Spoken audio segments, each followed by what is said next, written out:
ചരിത്രത്തിന്റെ താളുകളിൽ നിറം മങ്ങാതെ കിടക്കുന്ന തെരഞ്ഞെടുപ്പ് സംഭവങ്ങളിലേക്കുള്ള തിരിഞ്ഞുനോട്ടമാണിനി. കാണാം ചരിത്ര സ്പന്ദനം.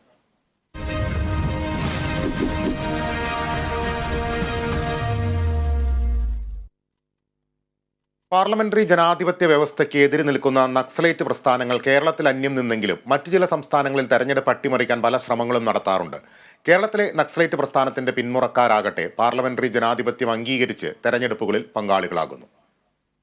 കെട്ടകാലത്തിന്റെ അമാവാസിക്കറുപ്പിൽ നിന്നും ചുവന്ന പ്രഭാതങ്ങൾ സ്വപ്നം കണ്ട 70കളിലെ കേരളീയ യുവത്വം വസന്തത്തിന്റെ ഇടിമുഴക്കം സൃഷ്ടിക്കാൻ അവർ സാഹസികതയുടെ ചുരം കയറി. 60കളുടെ അവസാനം തലശ്ശേരി പുൽപ്പള്ളി പോലീസ് സ്റ്റേഷനുകൾ ആക്രമിച്ചാണ് നക്സലൈറ്റുകൾ ആക്ഷന് തുടക്കമിട്ടത്.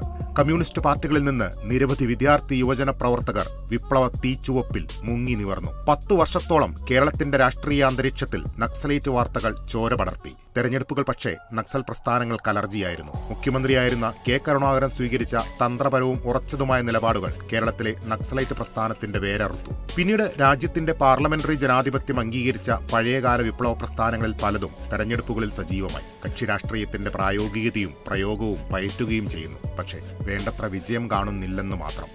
News desk, Kerala vision news.